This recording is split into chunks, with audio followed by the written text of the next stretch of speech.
Radio J. Radio J. Le portrait psychologique. Et comme toujours à la fin de cette émission, Francis Weber, nous avons pour habitude de débriefer ces minutes passées ensemble. Et tout de suite, c'est donc votre portrait vu par Judith Cohen-Solal. Bonjour Judith. Bonjour Cyrielle, bonjour Francis Weber, je suis enchantée. Alors c'est un peu curieux puisqu'on parle de dépression et il y a toujours cette dichotomie ou pas entre la dépression vue par la médecine et la dépression vue par les psychanalystes qui sont parfois d'ailleurs aussi médecins et qui ne mettent pas le curseur peut-être au même endroit. Mais en tout cas je trouve que vous faites une bonne synthèse des deux, je vais vous dire pourquoi. D'abord je trouve que c'est particulier parce qu'on s'attend à voir le réalisateur, scénariste, auteur, etc., le plus drôle, évidemment, du monde, j'ai envie de dire, pas seulement de la France. Et là, on rencontre quelqu'un qui est extrêmement calme, tranquille, affable, je dirais, avec une certaine distance des choses, presque un peu froid. Et à la fois, je trouve que de vous avoir écouté pendant toute cette émission, ça m'a beaucoup ému. Alors, voyez, vous étiez fort drôle, mais en même temps très ému. Je prendrai cette phrase que vous avez dit comme philosophie de la vie, essayez de ne pas être trop malheureux. J'ai l'impression que c'est vraiment ce qui vous définit. Et essayez de ne pas être trop malheureux, je me suis demandé si c'était pas la manière un peu ashkénaze et arménienne de dire que l'essentiel c'est de vivre et de survivre. Il faut survivre aux drames, aux tragédies du monde. Et que finalement survivre, est-ce que c'est pas ça l'humour, le vrai ? C'est ce qui permet de survivre et de vivre et de circuler dans la vie malgré toutes les tragédies. Bon, vous avez dit que non seulement donc vous avez un père avec une histoire ashkénaze complexe et évidemment une mère arménienne. Donc vous parlez de 2 murs de lamentation et vous avez rajouté subrepticement que vous avez un frère qui a été tué en Algérie, j'ai bien compris. Donc ça fait quand même un confluent d'histoires traumatiques qui sont pas évidentes, et sans parler de génétique, puisqu'on disait est-ce que c'est génétique chez les Ashkénazes ? Alors peut-être pas génétique, mais en tout cas il y a une histoire quand même qui pourrait être déterminante, qui se transmet, qui est bien difficile à porter.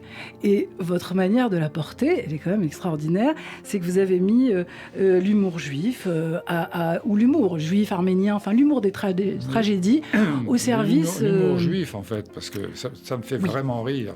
Voilà, et il y a quelque chose dans votre humour qui est exactement celui-là. Alors déjà, vous avez cité, vous dites il faut enlever la dernière phrase, que quelqu'un vous a donné un très bon conseil, il faut enlever la dernière phrase. Et ça, c'est tout à fait... D'abord, c'est l'histoire des Midrashim, vous savez, c'est ce qu'il y a dans le Talmud, qui raconte ces petites histoires dont on ne sait pas si elles sont là pour être drôles ou pour donner la morale de l'histoire. En fait, c'est ça. Et on a toujours l'impression qu'à la fin, on attend la chute. Il n'y en a pas. Et je voyais ça aussi parce que je pensais que vous avez cette manière, avec l'humour, d'aider à vivre. Et je pensais à cette idée que les psychanalystes laissent toujours en suspens. Vous savez, d'une séance à l'autre, on arrête et on laisse en suspens. Justement, ce qui pourrait être la dernière phrase, parce qu'il faut pouvoir continuer à penser, à réfléchir. Et c'est quand même ça que vous faites, parce qu'on a l'impression que vous avez tout le temps, ça fonctionne, ça marche tout le temps. Il y a une sorte d'hyperactivité, mais qui est masquée parce que vous êtes d'un calme olympien. Je vous ai regardé de là-bas pendant toute l'émission et pourtant on a l'impression que ça turbine tout le temps chez vous. Ça va, vous dites qu'il faut s'améliorer soi-même, que c'est très important.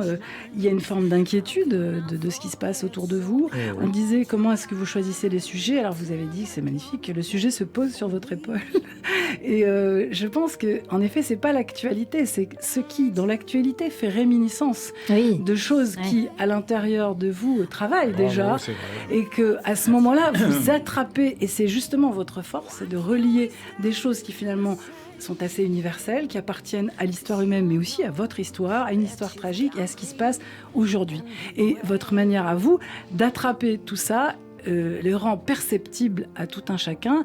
Et alors, bien sûr, on va vous suivre parce que ça va parler à tout le monde, parce que ça parle universel. Et en même temps, vous donnez quelque chose de votre histoire. Et on a toujours besoin de sentir qu'il y a de la sincérité dans ce qu'on regarde, dans ce qu'on voit. Parce que vous compariez 2 formes de comique. Et en effet, il y a une forme de comique qui est juste du burlesque. Et ce burlesque-là, d'abord, il ne parle pas à tout le monde, mais surtout, c'est une manière de se moquer. Alors que vous ne vous moquez pas, c'est curieux, puisqu'on pourrait pourrait penser que François Pignon, vraiment, on va s'en moquer.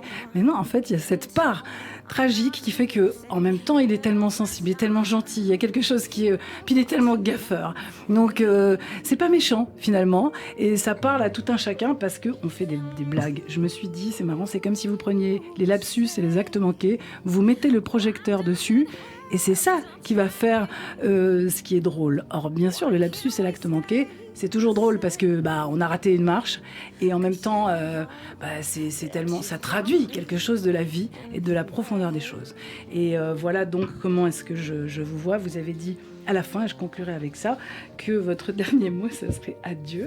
Et j'ai pensé comme ça que vous avez dit aussi d'ailleurs que c'était quelque chose avec les dieux, quand c'est le sujet, la part de Dieu. C'est ça.